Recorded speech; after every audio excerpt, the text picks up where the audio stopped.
Hello, welcome back.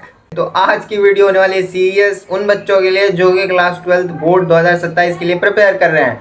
तो उनके लिए मैं स्ट्रैटेजी बताने वाला हूँ कि आप अभी के बचे हुए टाइम में जीरो से स्टार्ट करके 90 प्लस कैसे ला सकते हो बहुत easily. Let's start the video.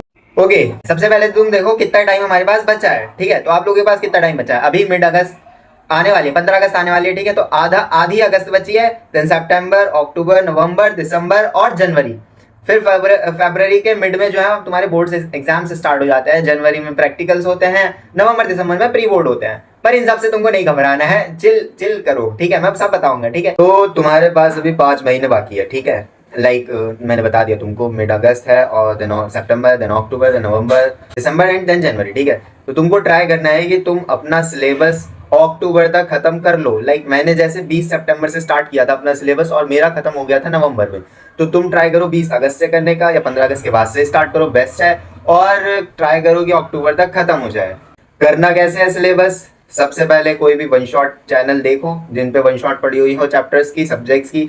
जिस चैनल से तुमको समझ में आ रहा हो उस चैनल से पढ़ो। वन शॉट के अलावा कुछ मत पढ़ो। डिटेल्ड लेक्चर्स या पार्ट 1 पार्ट 2 ऐसे मत देखो। हाँ, कुछ चैप्टर्स हो सकते हैं जिनका पार्ट 1 पार्ट 2 हो सकता है, पर ऐसा नहीं कि लेक्चर 1 में ये टॉपिक, लेक्चर 2 में ये टॉपिक, नहीं।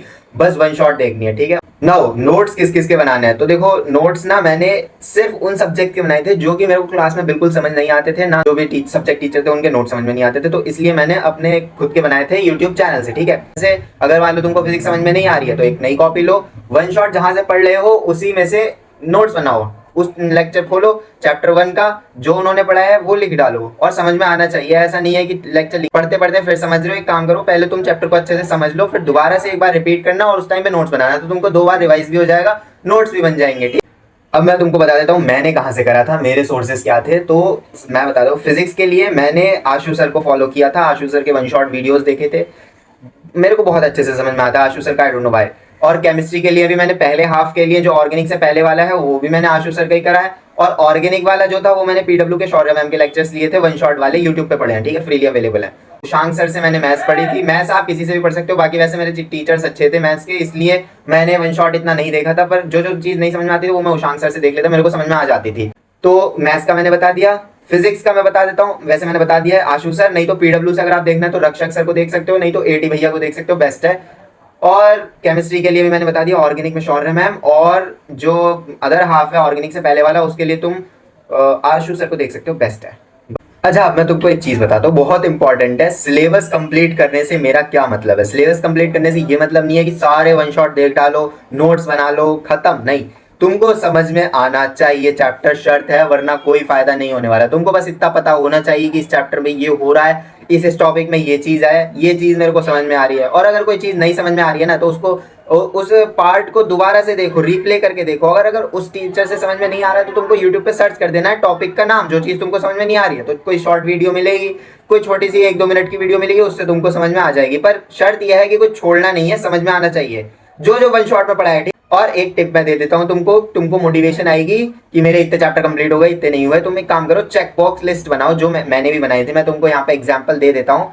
जैसे जैसे मैंने चैप्टर कंप्लीट करे थे तो मैं उस पर टिक करता जाता था वन शॉट से। जैसे जैसे मैंने पढ़ा, जो जो मेरे को समझ में आया टिक कर दिया। ठीक है, तो अब मेन इंपॉर्टेंट थिंग जो तुम्हें करनी है, रिवाइज करना है, रिपीट करना है। ठीक है, अब देखो मैं बता देता हूँ तुमको, जैसे तुम्हारा सिलेबस कंप्लीट नहीं हुआ है, ऑब्वियसली नहीं हो पाएगा, अक्टूबर के एंड तक ही जाके खत्म होगा, बहुत मुश्किल होती है। आई नो सिलेबस कंप्लीट करना है, तुम्हारे स्कूल्स भी चल रहे होंगे, स्कूल का भी ध्यान रखना है। तो फिर भी मैं तुमको बता देता हूँ कि सिलेबस तो तुमको देखो कंप्लीट करना ही है अक्टूबर तक, नॉन नेगोशिएबल है ये। तो तुम अब ट्राई करो कि जितना जल्दी से जल्दी हो सके, टाइम थोड़ा कम वेस्ट करो। जहाँ इंस्टा में टाइम लगाते थे वो चीज़ तुम लेक्चर को पढ़ने में लगाओ, या फिर तुम एक काम करो, उस टाइम को रिवाइज करने में लगाओ। कोई स्कूल में अगर फ्री टाइम मिल रहा है तो तुम उसको रिवाइज करने में लगाओ। गेम्स पीरियड को गेम्स पीरियड ही रहने दो, उसमें कोई पढ़ने की जरूरत नहीं है, बिल्कुल एकदम 30 मार्क खाने ही बनना है। आराम से चिल करो, लास्ट ईयर है, मजा भी आना चाहिए। मैंने मजे में करा था, फुल मौज में करा था, तो मेरा बेस्ट गया था लास्ट ईयर। ठीक है, रिवाइज तो देखो करना ही है, वरना ऐसा होगा तुम फर्स्ट चैप्टर पे थे, अब तुम 10 चैप्टर पे पहुंच गए ऐसे, और बिना रिवाइज करे तुम फर्स्ट का बिल्कुल सब भूल जाओगे, कोई फायदा नहीं होने वाला है। फिर सिलेबस कंप्लीट करने, सिलेबस कंप्लीट करने का ये मतलब है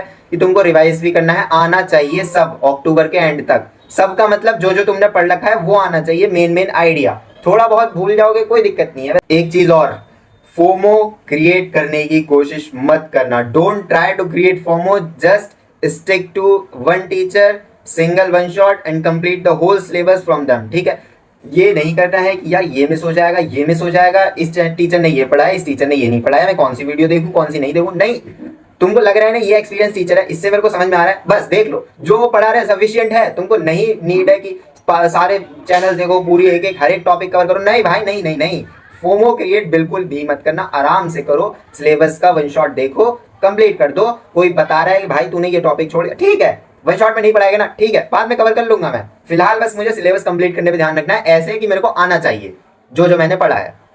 ओके, तो अक्टूबर नवंबर में तुम्हारा सिलेबस कंप्लीट हो जाएगा, उसके बाद तुम्हारे प्री बोर्ड स्टार्ट हो जाएंगे नवंबर में और दिसंबर में।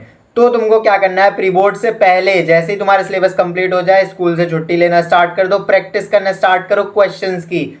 और अगर स्कूल से छुट्टी नहीं भी ले पा रहे हो तो घर आकर क्वेश्चंस की प्रैक्टिस करो, रिवीजन करो। प्री बोर्ड में तुमको डीमोटिवेट बिल्कुल नहीं होना है प्री बोर्ड के मार्क्स से, जैसे भी आएंगे ठीक है, तुमको बस अपनी प्रिपरेशन जारी रखनी है, क्वेश्चन सॉल्व करने हैं, बस सिलेबस एक बार कंप्लीट हो जाए उसके बाद। तो क्वेश्चंस प्रैक्टिस कैसे करने हैं, सबसे पहले पीवाईक्यूज से स्टार्ट करो।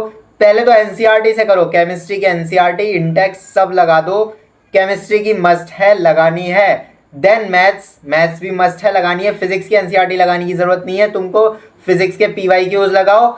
एक बार केमिस्ट्री की एनसीईआरटी हो जाए तो उसके पीवाईक्यूज लगाओ, मैथ्स की एनसीईआरटी हो जाए तो उसके पीवाईक्यूज लगाओ। ठीक है, छोड़ना कुछ नहीं है, फिजिक्स की तुम एनसीईआरटी स्किप कर सकते हो, मैथ्स और केमिस्ट्री में कोई भी क्वेश्चंस नहीं छोड़ना है। क्वेश्चंस प्रैक्टिस कहाँ से करना है उसका मैं सोर्स बता देता हूँ। फिजिक्स के लिए अभिषेक साहू सर की, जिसमें भी वो पीवाईक्यूज करवाता है वहां से देख लो, वरना तुम सर्च कर देना चैप्टर 1 दिस पीवाईक्यूज, बस फिजिक्स चैप्टर 1 पीवाईक्यूज, ऐसे चैप्टर वाइज पीवाईक्यूज लगाओ फॉर 2026 बोर्ड, ऐसा भी कुछ लिख देना जिससे जो तुम्हारे नई सिलेबस क्या है उसी के क्वेश्चंस पीवाईक्यूज में इंक्लूड होंगे उस वीडियो में। मैथ्स के लिए ऑल अबाउट मैथमेटिक्स क्लास 12 की एक चैनल है, उस पे सर पढ़ाते हैं, नितिन सर हैं, उनको उनकी वीडियोस देखना पीवाईक्यूज की बेस्ट हैं। केमिस्ट्री के लिए सौरभ सर हैं, उनकी वीडियो देखना बहुत बेस्ट है, और उनके पीवाईक्यूज तो सॉल्व जरूरी करना, क्योंकि कई बार ऐसा होता है, मेरे साथ तो भाई बहुत बार हुआ है कि पीवाईक्यूज जैसे होता है ना एज इट इज उठ के आ जाते हैं, तो बहुत पीवाईक्यूज करना तो इंपॉर्टेंट है, तुम करना, तुमको कॉन्फिडेंस में मिलेगा, इतने हार्ड भी नहीं होते, अगर थोड़े बहुत सॉल्व हो रहे हैं ठीक है, नहीं हो रहे क्या करो, वीडियो चल रही है, पहला क्वेश्चन आया पॉज करो वीडियो को, सॉल्व करो उसे, फिर उसके बाद उसका आंसर देखो, अगर ठीक आ रहा है तो ठीक है, नहीं आ रहा है तो उसका सॉल्यूशन देखो, और रिवाइज करनी है, प्रैक्टिस करनी है, ये तो तुमको करना ही है। लूज मत करना होप बिल्कुल भी प्री बोर्ड्स के टाइम में, क्योंकि प्री बोर्ड्स के मार्क्स मैटर नहीं करते हैं। हाँ, बस ऐसा नहीं है कि फेल ही हो जाना, बिल्कुल नहीं नहीं, प्री बोर्ड्स के मार्क्स भी मैटर करते हैं, पर इतना नहीं करते हैं। तुमको बस प्री बोर्ड्स के मार्क्स की प्रैक्टिकल में थोड़ी बहुत ज़रूरत हो सकती है टीचर्स पे इंप्रेशन अच्छा बनाने के लिए, तो एवरेज से थोड़े से अबव एवरेज मार्क्स ले आना प्री बोर्ड में चल जाएगा यार, ऐसा नहीं है कि बिल्कुल टॉप ही मानना है तुमको प्री बोर्ड में।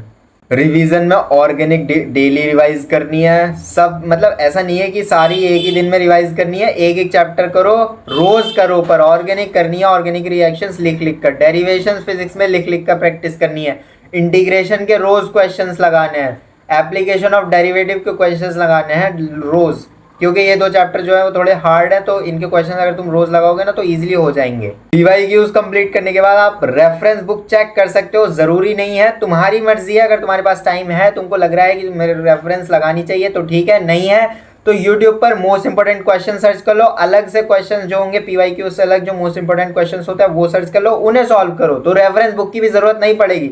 अब क्वेश्चंस प्रैक्टिस हो गए, प्री बोर्ड भी हो गए, अब इसी में तुम्हारा जनवरी आ जाएगा, और लास्ट मोमेंट तक पर तुमको रिवाइज करना है, प्रैक्टिस करना है, एग्जाम टाइम तक तुमको रिवाइज और प्रैक्टिस तो करने ही है क्वेश्चंस। अब तुमको जनवरी में प्रैक्टिकल्स करने होंगे, तो प्रैक्टिकल्स करने हैं, मजे करने हैं, प्रैक्टिकल्स करने हैं, मजे करने हैं, और पढ़ाई भी करनी है, ऐसा नहीं है कि पूरे मजे ही करने हैं, पर तुमको प्रैक्टिकल से ऐसा नहीं है कि प्रेशर लेना बिल्कुल भी नहीं भाई, प्रैक्टिकल से बिल्कुल प्रेशर मत लेना, बहुत बहुत इजी होते हैं, बस फाइल्स कंप्लीट रखना अपनी जितनी भी है, जो जो तुमको एक्टिविटी फाइल बना रहे हैं, जो भी तुमको एक्सपेरिमेंट कॉपी बनवा रहे हैं सर, प्लीज उसको कंप्लीट रखना, क्योंकि सर ही देते हैं मेजरली मार्क्स। अगर तुम्हारा स्ट्रिक्ट स्कूल है तो तुमको थोड़ी बहुत प्रैक्टिकल्स की प्रिपरेशन करने की जरूरत पड़ेगी, वरना तो बस तुमको इतना नहीं करना है यार, इतना नहीं घबराना है, हो जाएगा, बस जो जो सर बताएं उनकी बात माननी है प्रैक्टिकल्स में।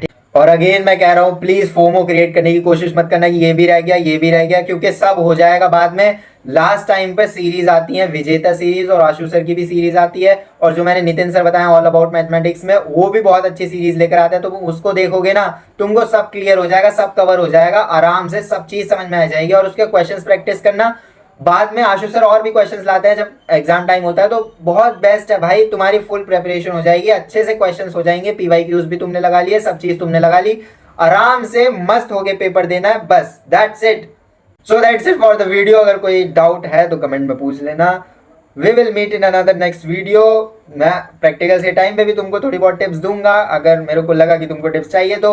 बस that's it, this my strategy. जैसे मैंने 90 प्लस लाए थे, आप भी ला सकते हो। मैंने तो थोड़ा लेट स्टार्ट किया था, और बाकी लास्ट में रिवाइज करो, रिवाइज करो, रिवाइज करो, मजे करो, लास्ट ईयर है। बाय।